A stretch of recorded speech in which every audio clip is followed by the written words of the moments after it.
안녕하십니까. 4월 8일 오전 방송 시작하도록 하겠습니다.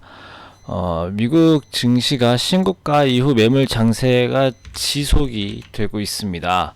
어제 미국 증시에서 FOMC 의사록이 이제 공개가 되었음에도 불구하고 시장의 방향성은 딱히 나타나지 않았고요. 그리고 이제 FOMC 의사록에서는 현재 미국 경기가 굉장히 빠르게 회복이 되고 있다라고 이야기를 했고, 그리고 이제 연준에서 목표로 하는 이 물가와 고용을 달성하기 전까지는 아직 시간이 필요하고 또 예상치가 아닌 실제치를 눈으로 확인하기까지 긴축을 서두르지 않겠다. 이런 이야기를 했어요. 지난번에 다 말씀드린 내용이지만은 다시 한번 말씀드리면 뭐냐면은 그 미국에서 생각하는 인플레이션은 2% 정도, 그 다음에 실업률은 한 4% 정도 좀 생각을 하는 것 같습니다.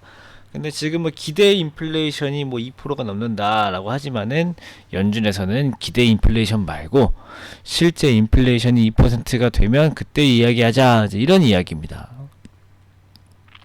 그래서 일단은 뭐 지금 당장 긴축을 서두르지 않겠다라고 하지만은 아마 미국의 시장금리, 장기금리가 이제 2%를 넘어가고 한 2.2% 정도까지 올라오게 되면 이제 긴축을 들어갈 것 같습니다. 그래가지고 이제 그때 이제 우리는 인버스나 이제 그런 것들 조금 준비했다가 긴축 이후에 이제 또 이제 매수를 보이면 좋을 것 같습니다.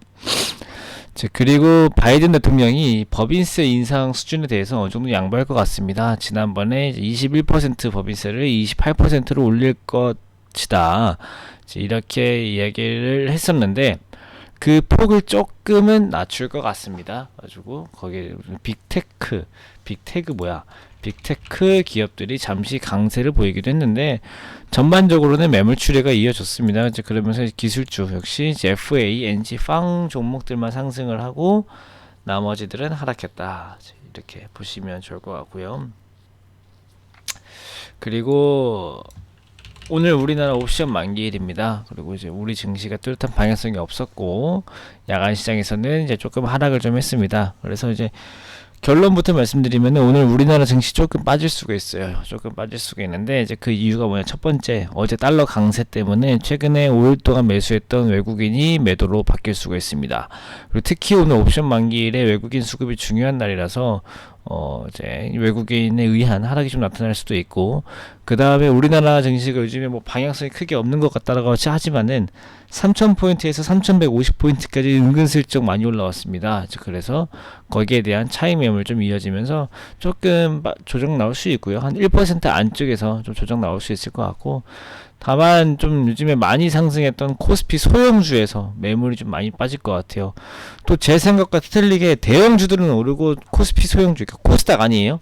코스피 대형주는 오르고 코스피 소형주는 빠지면서 지수는 괜찮다라는 흐름이 좀 보일 수도 있는데, 일단은 코스피 대형주보다는 코스피 소형주에서 많이 매물이 출회가 되고, 코스피 소형주로 따지면 대표적으로 뭐가 있냐라고 하면은 운수, 조선, 해운, 이런 것들이 많이 포함이 좀 되어 있습니다. 그래서 그런 것들 참고하셔서 지켜보시면 좋을 것 같고요. 일단은 이번 주 내내 지금 시장 변동성이 크게 좀 안 나타나니까 재미없을 수 있는데, 이런 장세가 조금 지나가야 조금 매매를 하는 구간도 많이 생기고, 이런 장세가 있어야 장이 나중에 크게 올라갈 수가 있는 겁니다. 쉴 땐 쉬어야 된다.